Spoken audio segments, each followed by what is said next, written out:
Hello, Salam Alaikum. This is Naveed Akhtar. Thank you for joining us tonight. I am the CEO and founder of Alchemiya.com.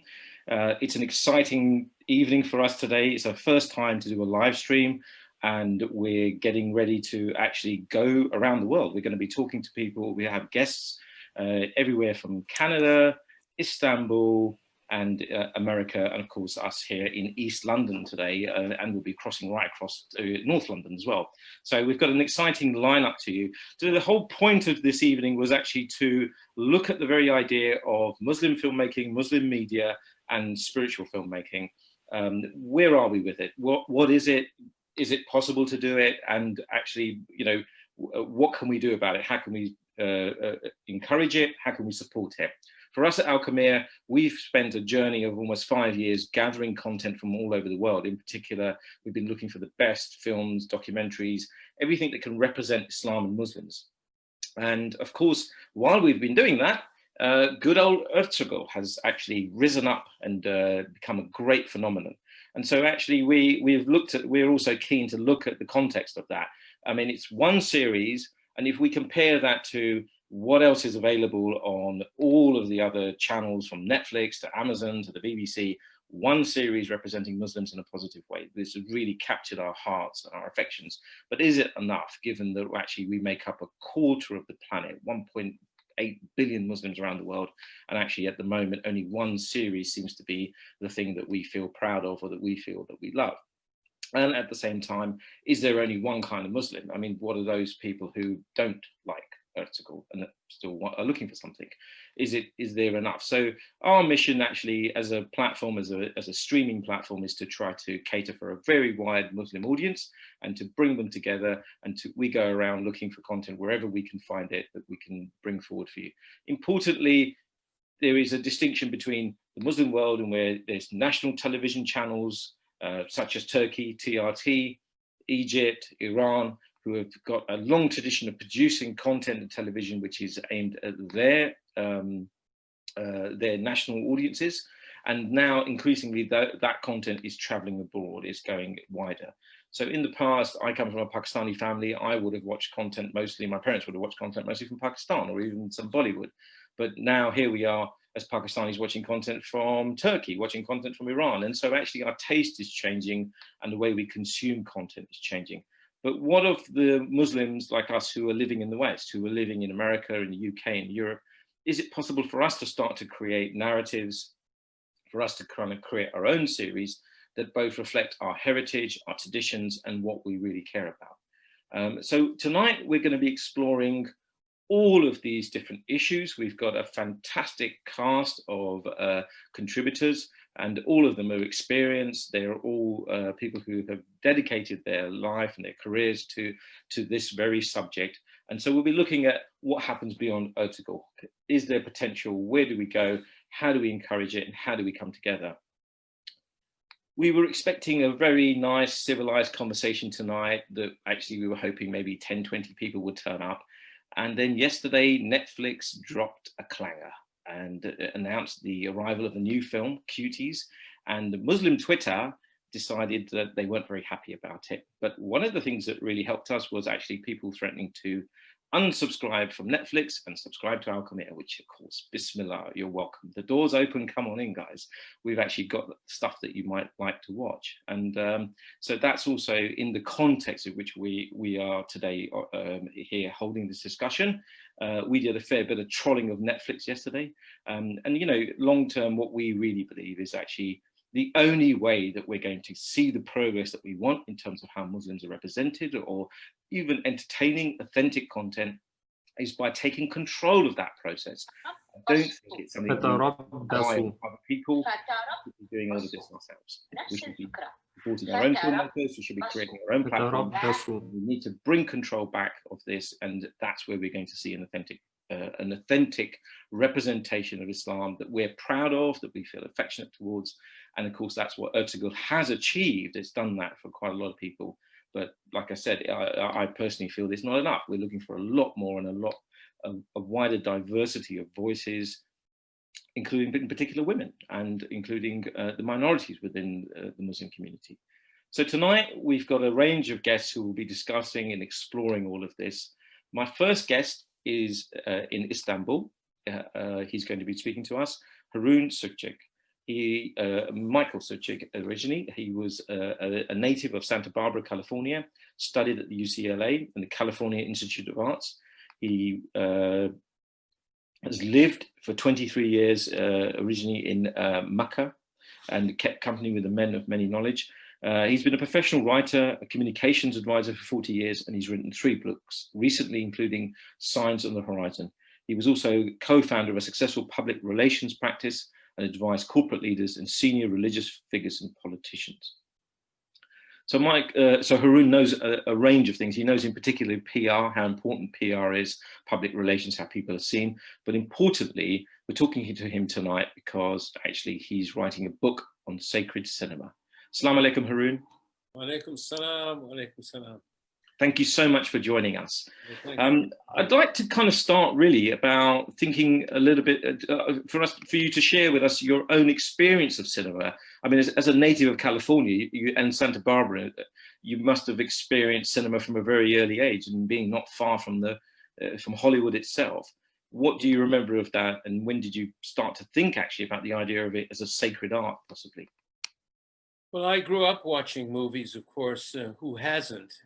But I first developed an interest in film as an art form in university at UCLA, where I was majoring in theater and music.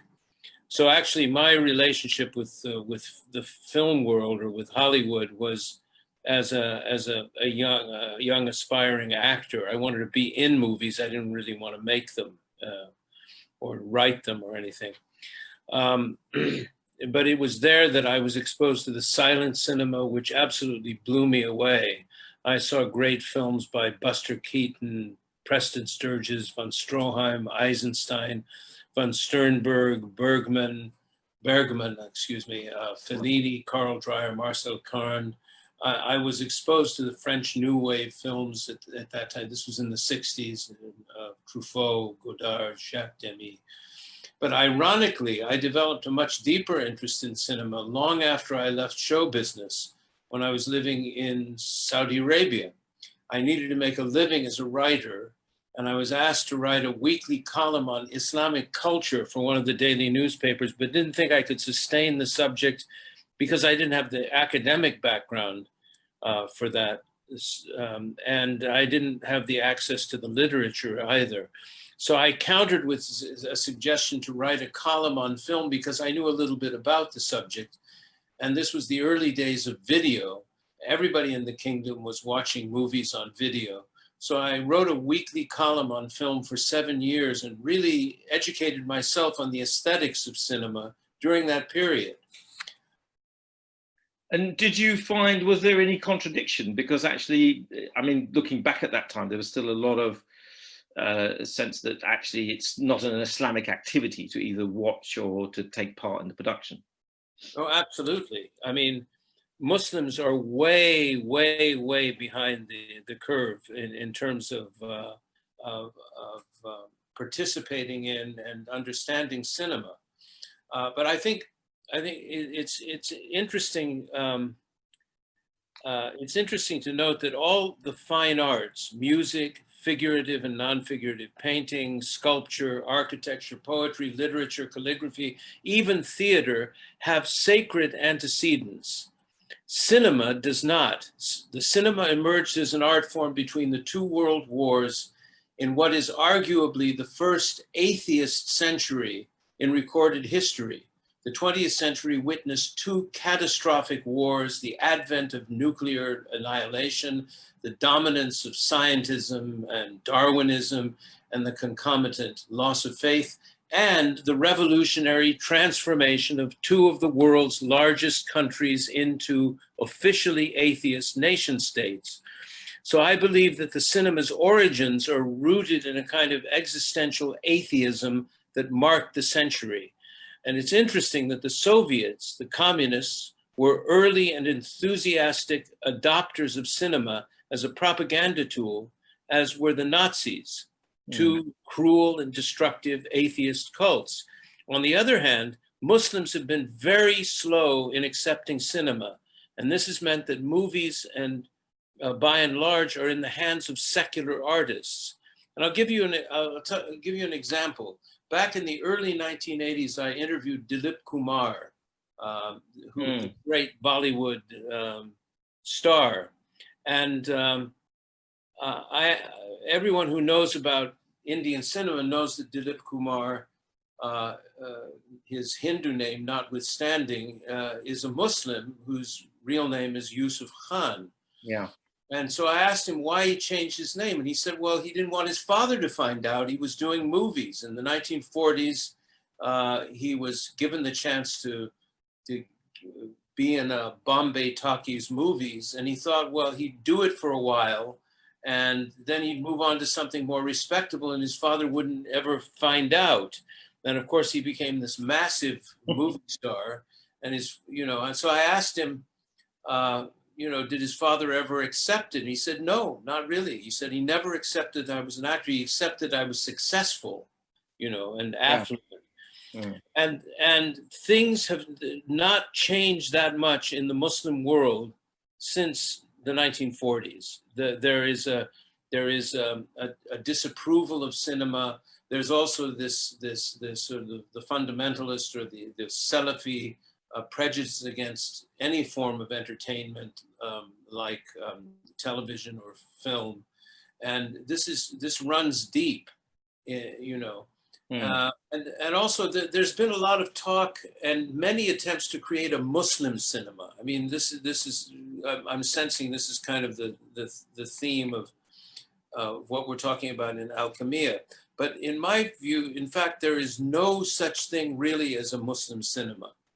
But then there isn't really such a thing as a Christian cinema or Jewish cinema or Hindu or Buddhist cinema. These distinctions are sectarian. They're not sacred. Yeah. In the past, when someone would set out to make an Islamic movie, it was usually, like Ertuğrul, a costume drama recreating glorious episodes in Muslim history, or worst of all, attempting to depict the story of the Prophet, والسلام, which is incredibly problematic for so many reasons. And then there have been some well-meaning attempts at creating a spiritual Sufi-influenced cinema, most notably the films of Tunisian director Nasser Khamir, like Bab Aziz and Wanderers of the Desert, which are very beautiful. But they're chock full, and this is my opinion, sorry, but they're just chock full of exotic Arabian Nights cliches, which I personally find off-putting because they seem to imply that spirituality is something divorced from contemporary life, something primeval. And one of the key problems with trying to capture spirituality on film is that, as my friend Abdullah Schleifer has pointed out, films can't track barakah. And what he meant by this is that the light and spiritual opening that flows into the heart from remembrance of God, or the light we experience in the presence of a living saint, doesn't register on film, which is true. So attempts to portray spiritual experience lapse into sentimentality, theatricality, or worst of all, special effects. But I've given a lot of thought to Abdullah's remark, and I'm not altogether sure I agree. Allah is both al-batin and al-zahir, the hidden and the manifest. Sidi Muhammad ibn Habib in his Diwan wrote, reflect upon the beauty of the artistry on land and sea, and journey through Allah's attributes, both hidden and open. In the self and on the horizons are the greatest signs of Allah's perfections without limit or end. So sacred cinema, I think, can certainly track the blessing of the Creator through his creation in so many ways.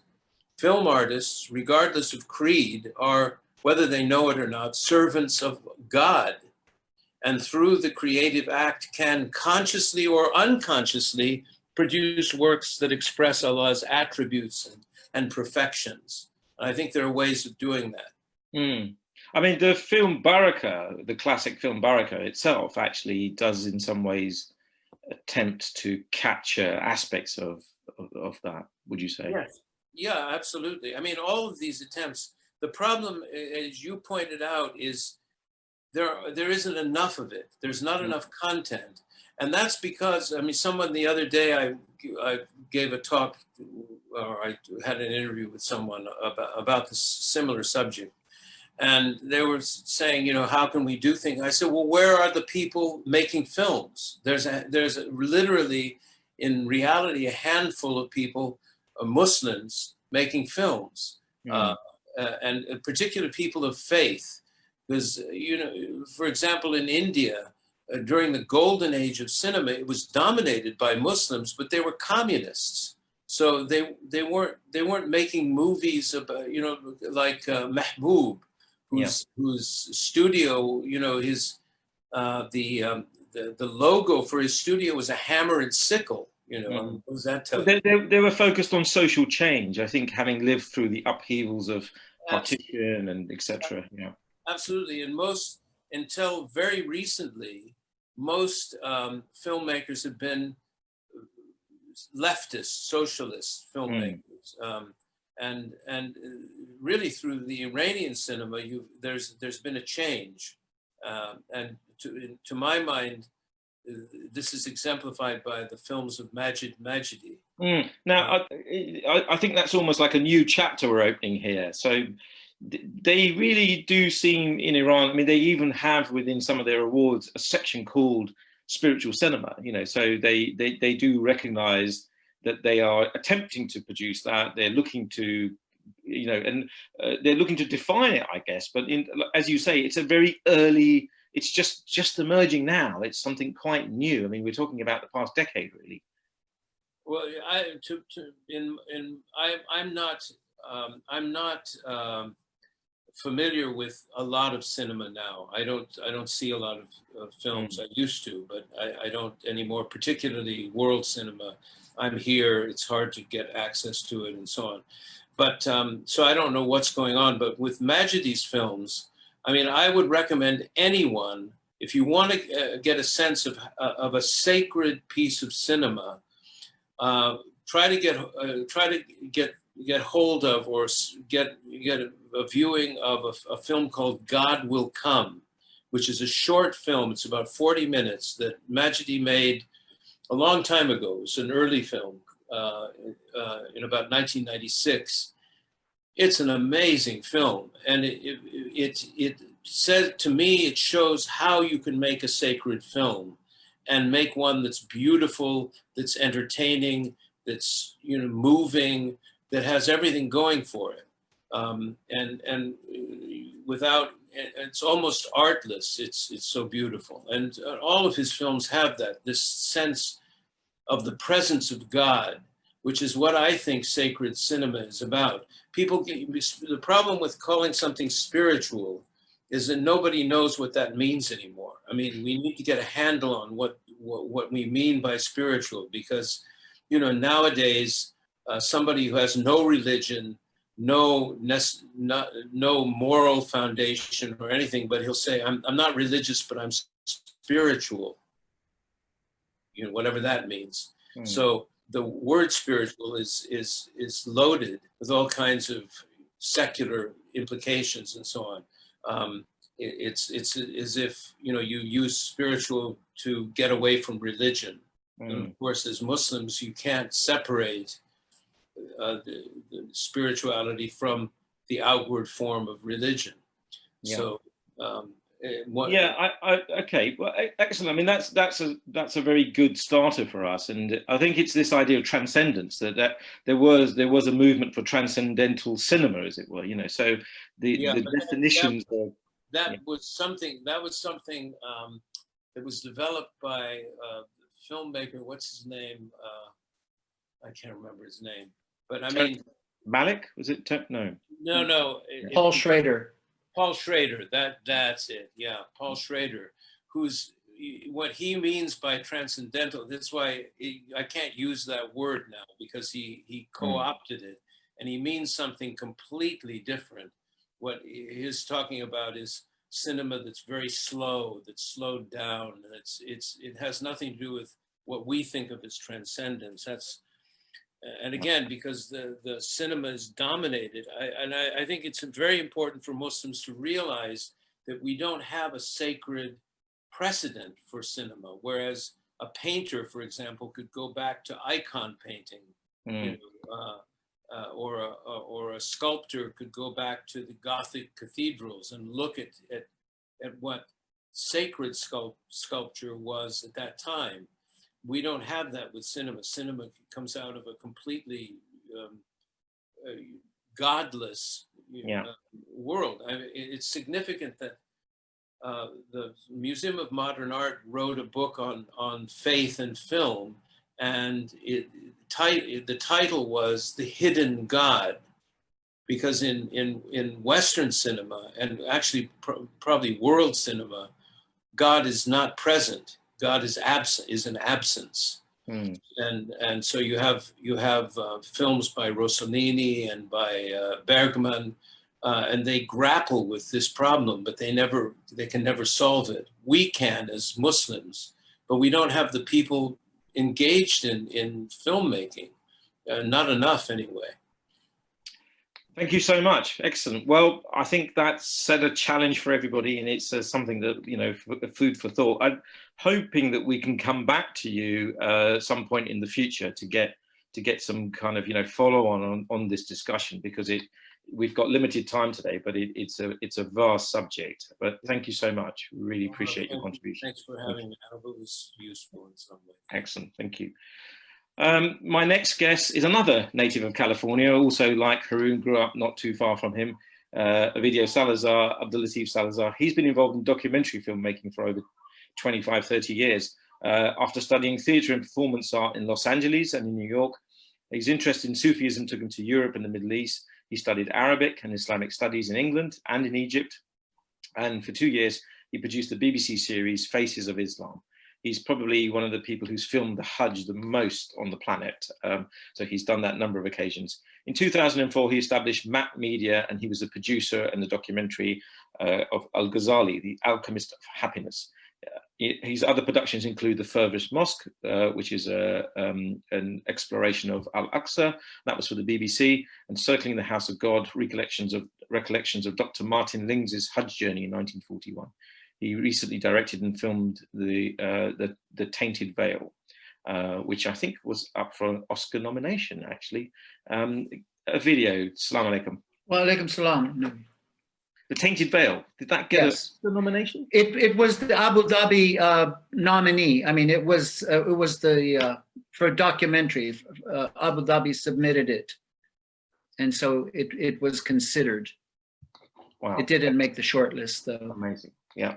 Thank you so much for joining us today. So following on from the discussion with Haroon, I mean, it's really, a number of your films have been in search of spirituality, or in search of great spiritual figures. But really the question is, are we in search of sacred cinema or spiritual filmmaking? Is there such a thing, you know? And it seems to me a lot of your films have taken this theme. So as a practitioner, how consciously are you trying to convey spirituality in the work that you do? Well, first of all, let me thank you, Naveed, for this wonderful initiative of having founded Alchemiya, because also it gives us a voice and a platform in which we can exhibit our films. And it's no use making the films if they're not going to find the right audience.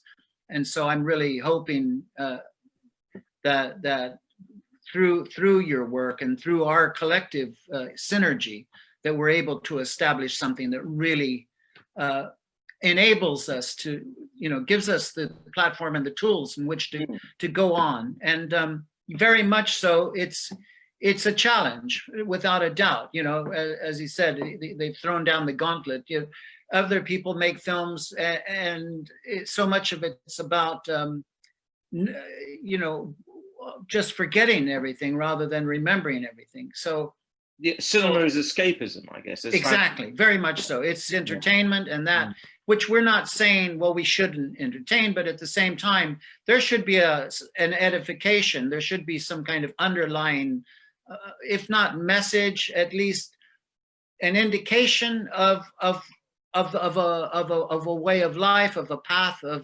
of going towards the light rather than towards darkness. I mean, I don't want to see it just in Manichaean terms, but since it is light that we're talking about, literally, we need to emphasize that there should be beauty, that God is beautiful and he loves beauty, and that our methods should employ, trying to establish a cinema for Muslims, but not just for Muslims, as it's a universal religion as such, that people, whatever their persuasion or faith, should be able to engage with. And I mean, it seems at that level, at this sort of, if you're aspiring to a higher level, that is often where one meets people who are searching, and those people who are searching could be searching from no belief at all or any tradition, but the experience of coming to watch a film is non-threatening. It's not the same as saying come to the mosque. It's if you say, hey, watch this, people are quite open-minded about what they're prepared to watch. Well, yes, I mean, look, we shouldn't be sort of propagating, if that's the word, in an overt, obvious kind of way. That we should really employ much subtler techniques and to be able to convey an essence. I've always been passionate about sharing what I love. I say I'm just sharing what I care about. This is so much, if you're interested in me as a human being, what defines me and what motivates me, it's simply finding those stories and putting those out. And it's, because there's a part of us that we often in Western society keep quiet about, and that is actually our deeper spiritual ideas, and finding a place to share it. Can I ask you, we've often talked about Maulana Rumi in terms of just his impact on the planet, in terms of his work, the recognition of him globally as an outstanding poet of both spirituality, but also just, even secular people feeling so moved by his words. And yet here we are, we don't really have a single film produced really. I mean, I think on Alchemiya we have something like 5 to 6 different documentaries we found, but none of them really capture in any way the magnificence and that beauty, So, but this is something that you've been interested in yourself. Well, very much so, Naveed. As you have the Alchemist of Happiness, Al-Ghazali, one feels that there are other figures of which, on the world civilizational stage, we need to bring to the attention of people. Yes, they know Rumi, or at least they think they know Rumi, but who they don't know is his teacher, or his companion, who was spiritual companion of Shamsi Tabriz. And so effectively, I've worked on a script for the last number of years, first of all employing 2 other writers, eminent, prominent scenarists who have worked with some of the greatest names in world cinema, I'm saying, and thinking that they would be able to give me something that I could then find the funding for and go on and make a film. But unfortunately, I just feel, so often they miss the point. Rumi said himself in the Masnavi, everyone thought they knew me, but they were going from their own opinion rather than going from what was within myself. So I've spent several years just researching and writing a script that really goes to the heart of it, tries to find their own words verbatim as much as possible, not trying. And so this was kind of hamstringing me. I mean, I wasn't able to work it out because, you have to listen to them, and then you have to take on board, and then you have to find a way of dramatizing it. Because there'll be snippets of their words, and they're so important and they're so impactful. But how do you manage to convey the context in which they were spoken, and how do you weave that into a narrative that that brings the full dynamism of their words to life. So, and you've often employed this technique of drama documentary, of actually combining both fact with dramatization. And I mean, it worked fantastically with in the Ghazali film. So tell me a bit more about your thoughts. All right. Well, again, like Sidi Harun, I grew up in California and Hollywood. My father was an actor. My sister was in the movies, and I studied drama and performance art. And I thought, well, this is how one could use, because in documentary, in straightforward documentary, you can look at the themes through an intellectual point of view, but with the drama, you somehow enter into the emotional. You get under the skin of your subject, and you can use drama effectively as a tool to aid the storytelling, so that you can advance the narrative in I think, in a subtler way somehow, if you do it right. And I just find drama, yes, effectively more what people are attuned to today, that they're used to seeing Marvel, what is it, the world of Marvel universe and all of these. Yeah. The Black Panther. Well, we have the marvelous interior world, universe within us that we need to start bringing out and sharing with people. And what do you watch yourself? What influences you, or what do you enjoy watching? Well, similar to Harun, like the old, world cinema, whoever figures you want, such as Andrei Tarkovsky, who was, again, someone grappling with the idea of spirituality, and he seemed like a man who came from faith, from a background, and through his films, I find them extremely, beautiful. And someone like Terrence Malick, more contemporary, who again seems like has a faith. It's not just art for art's sake. Do you think there was more of it perhaps 50 years ago? Perhaps there were more people. Perhaps there's still a connection to religion, as it were. Well, I certainly, I think it's more in the realm of fantasy now and science fiction and that. But you can still, these are still the same stories that are being told, but couched in different forms now. But maybe people aren't as sensitive or aware on a spiritual level. I mean, it also, let's face it, so much has become an instrument just to commercialize things and sensationalize, but we have to look at all the cinema and see how we can utilize those techniques to tell our stories. Yeah. And again, there are sort of cinemas in Turkey. There's a cinema tradition in Iran developing. We're seeing it across North Africa. I mean, Pakistan, India. But actually, we are literally the first generation of Western Muslims, as it were, who in any sizable number, really. So, are you hopeful for that? Do you meet young people who are interested in this? Oh, very much so. And I think it's a trend that will continue, especially now that things are going online, that here we are, in different parts of the world conversing, because de facto we are interconnected, now, and we need to be sharing ideas and developing a way forward in terms of communicating our like you said, what matters to us. Yeah, excellent. Thank you so much. I really appreciate you coming on today, and I think you've given us a lot of food for thought. We'd like to perhaps come back in the future and go into more depth with your own work and what what you've seen, and also think about more about the future. Thank you so much. Very good. Thank you, sir.